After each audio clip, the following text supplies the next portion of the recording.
दोस्तों, भारत के प्रथम प्रधानमंत्री जवाहरलाल नेहरू के पिता और स्वतंत्रता सेनानी मोतीलाल नेहरू का जन्म 6 मई 1861 को उत्तर प्रदेश के आगरा में हुआ। मोतीलाल के पिता का नाम गंगाधर नेहरू था। मोतीलाल नेहरू के जन्म से 3 महीने पहले उनके पिता की मृत्यु हो गई। मोतीलाल का बचपन राजस्थान में बीता, जहां उनके बड़े भाई नंदलाल ने उनका पालन पोषण किया। बाद में यह परिवार पहले आगरा और फिर इलाहाबाद चला गया। वकालत की पढ़ाई करने के लिए मोतीलाल इंग्लैंड चले जाते हैं और कैम्ब्रिज यूनिवर्सिटी में दाखिला लेते हैं। फिर वकालत करने के बाद कानपुर में एक लॉयर के तौर पर प्रैक्टिस करते हैं। मोतीलाल की 2 शादियां हुई। पहली शादी नाबालिग रहते हुए, पर उनकी पत्नी बच्चे को जन्म देते हुए गुजर गई। फिर 25 वर्ष की उम्र में मोतीलाल ने दूसरी शादी की और पत्नी का नाम था स्वरूप रानी। 14 नवंबर 1889 को उनके घर एक बेटा हुआ, जिसका नाम जवाहरलाल रखा गया, जो आगे चलकर आजाद भारत का पहला प्रधानमंत्री बना। तब मोतीलाल कानपुर की डिस्ट्रिक्ट कोर्ट में वकालत करते थे। काम भी अच्छा चल रहा था, पर वहाँ उतने मौके नहीं थे, इसलिए वह इलाहाबाद चले जाते हैं, क्योंकि वहाँ हाई कोर्ट थी और वहाँ मौके भी ज्यादा थे।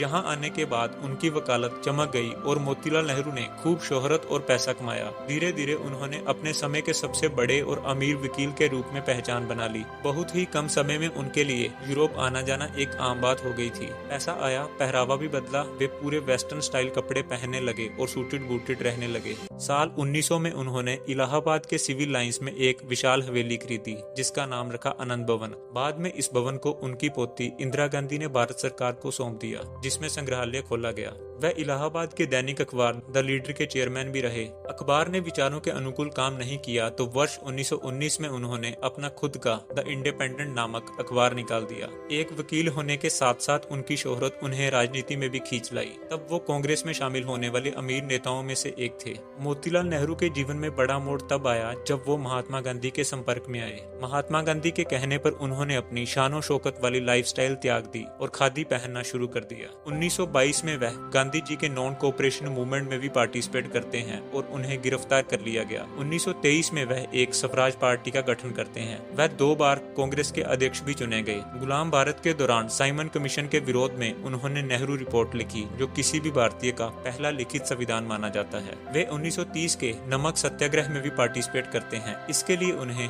जेल भी भेजा गया। हालांकि बाद में उनके खराब स्वास्थ्य के चलते उन्हें रिहा कर दिया गया। 6 फरवरी 1931 को उन्होंने अंतिम सांस ली। दोस्तों, नेहरू कोई कास्ट नहीं है, ऐसा मैं नहीं कह रहा, ऐसा बहुत किताबों में लिखा है। मोतीलाल नेहरू का परिवार हिंदू ब्राह्मण परिवार था। उनके दादा कश्मीर में रहते थे। उनका सरनेम कोल हुआ करता था। वे बहुत पढ़े लिखे इंसान थे। उस समय भारत में मुगलों का शासन था और अक्सर शासक अपने दरबार में पढ़े लिखे इंसानों को जगह देते हैं। इसलिए एक मुगल शासक फारुखसियार उनके परिवार को कश्मीर से दिल्ली आने का न्योता देता है। दिल्ली आने के बाद उनका परिवार एक नहर के किनारे रहने लगता है। नहर के किनारे रहने से ही उनके नाम के पीछे नेहरू पड़ गया। मोतीलाल के समय तक नाम के पीछे कोल सरनेम लगाया जाता है, पर मोतीलाल ने कोल हटाकर बस नेहरू लिखना शुरू कर दिया। फिर ये रवायत उनके बेटे जवाहरलाल नेहरू ने भी जारी रखी। इस प्रकार आज बस नेहरू ही मालूम रह गया है। कोल वाली बात इतिहास की किताबों में ही रह गई है। इस सब के बारे में जवाहरलाल नेहरू ने अपनी ऑटोबायोग्राफी में भी लिखा है। दोस्तों, यही थी मोतीलाल नेहरू जी के जीवन की कहानी। धन्यवाद।